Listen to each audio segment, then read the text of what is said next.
An agreement on a 3-year deal with a 4th-team option.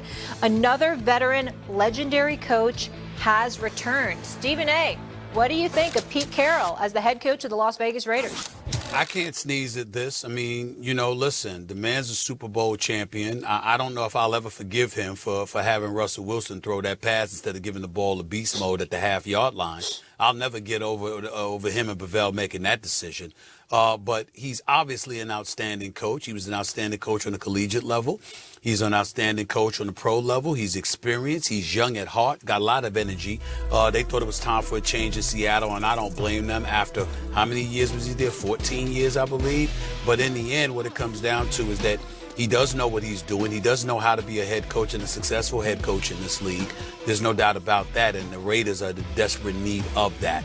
Somebody experienced that can get things together in Las Vegas, because they certainly have not had that, unfortunately. I was really, really rooting for Antonio Pierce, RC. Got a lot of love for him, but obviously Pete Carroll is far more established, and I think that's what they need in Vegas right now. Yeah, man, when you think about Pete Carroll, the thing that you think about most is the ultimate player's coach. I mean, guys just love playing for him and alongside of him. Another situation, I mentioned it yesterday on the show, Stephen A., but I think the Las Vegas Raiders, similar to being in Oakland, they need that pulse. They need that understanding of who our team's identity is, and what better coach to give them that or provide that than Pete Carroll. Well, I think the thing here is, okay, what are we doing? We're trying to create a culture shift in Las Vegas, and not just talking about coming from AP, but what we've seen the last few years with Josh McDaniels before that, and John Gruden before that. You're trying to have something that's established, and now that Tom Brady is a part of making this decision and working through this, he understands that age isn't a deal to him. Right? Whereas in Seattle, John Snyder is now moving on to Mike McDonald, a little younger, a little fresher, a new voice. Pete Carroll will be the new voice in Las Vegas. He will be a respected voice in Las Vegas because of all the things that he's already accomplished. But Jason Spiddick, he needs to figure out who's going to be the quarterback of this team. Because I don't care if it's Pete Carroll, Newt Rodney, or Bill Belichick. If it's Gardner Minshew and Aiden O'Connell going into this season, you're going to see the same exact thing you saw under Antonio Pierce. I don't feel like he was given the sort of chance or opportunity with those two people. And so now it's, okay, what's the next step for Pete Carroll? When Pete Carroll became the head coach of the Seattle Seahawks, they went out and they got Matt Flynn, but they also drafted Russell Wilson. He made the decision that he's going to go Russell Wilson over Matt Flynn, and the rest is history. And so now for Pete Carroll, it's how do I reestablish the identity that Cam Newton is talking about, and also who's going to be my quarterback to lead me through that. And he, Tom Brady, and the new GM are going to have to figure that out. As you're talking about it, you're saying Pete Carroll and who's going to be my quarterback. Do you think they go after Russell Wilson? It's a natural kind of like what if. Yeah. But I just want to remind people, Pete Carroll is probably responsible for the most nastiest defense that this age has probably seen in the Legion of Boom. Yeah. Right? If anything else, when you're playing a team, the worst thing that you could know going against that team is that defense going to be biting. So let me chime in here. I don't think you can go to Russell if you're Pete Carroll because of how things ended in Seattle for Russell Wilson. Agreed. I don't think you can go back to that. I think that's a bad move. That's number one. Number two, to speak to your point about Antonio Pierce, you're talking about a bigger issue, RC. And this is one of the challenges when you're a former player, you're a young coach, and you're given the opportunity. The attitude is be happy with the opportunity you have and leave the decision up to us. And what we lament about as black men, when we will lament about the unfairness of a situation, is when we're looking at it and we're saying, okay, Pete Carroll's going to come in, obviously, deservedly so. Yeah. He'll have cachet and what have you. He's established. He's a Super Bowl champion. He's gone to 2 Super Bowls. He's been in the playoffs on numerous occasions. He's won a national championship. He's done all that he has done. But it doesn't negate the fact that there's a difference between you being able to come in there and play a significant role in making decisions about the level of personnel that you have. And you being an individual, you should be happy you got the damn job. Sit on the side, leave this to us, and then you go out there with what we have when you coaching on, we'll work with what we give you when you coaching on Sundays.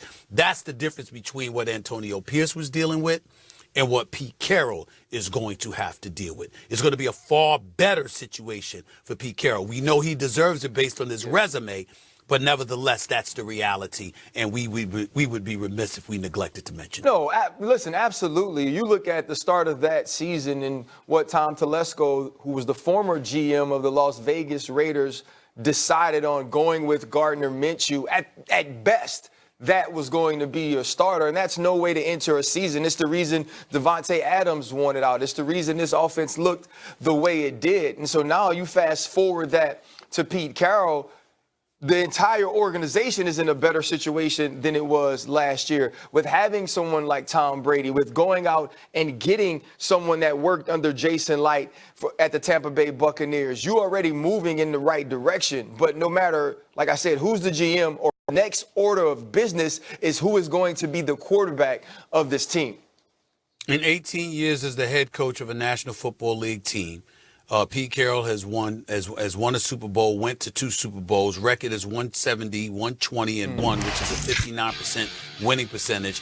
And by the way, y'all, it's his 4th team he'll be getting an opportunity to coach. The Jets, the Patriots, the Seahawks, and now this. And oh, by the way, he's older than Bill Belichick. Yeah. I think the big piece of the Pete Carroll move, though, in my opinion, Cam, Molly, Stephen A., is stability, right? Is a trusted voice. There's been so many different voices in that's been atop the locker room in Las Vegas. You need one where we could say, this guy is going to be here. Yeah. You don't want to go into another season and have these players thinking he could be going in a year or two. Yeah. Yeah. You want to? I have to say this. Just say it. All right. So this move tells me that the Las Vegas Raiders, we don't want no more projects. We don't want no more, hey, let's try this out and let's try this. We know exactly what Pete Carroll's going to bring to the table. The whole counseling of what did Tom Brady, what his advice, what does he kind of, view this as? And if we're making a decision off of a collective, guys are tired of working with things that may not be the prototypical situation. When you make a hire like Pete Carroll, you already know what you're getting, and this is exactly what we want. It's a difference between being the potter and having to form the clay and just going to the store and buying the fine china. Yeah. Xin chào tất cả các bạn đã quay trở lại với kênh YouTube của mình. Video ngày hôm nay mình lại làm những cái video tô mỏ để gửi tặng tất cả các bạn đây. Đây là những đồ vật, con vật của mình chuẩn bị tô mỏ để gửi tặng tất cả các bạn. Đấy. Những sản phẩm của mình rất chi là nhiều, đây. Và không thể thiếu được hộp xăm màu của mình này các bạn ơi. Hộp xăm màu giúp mình tạo ra những sản phẩm tuyệt đẹp. Và bây giờ các bạn cùng theo dõi mình tô mỏ nha. Tô mỏ nữa không?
trong sân các bạn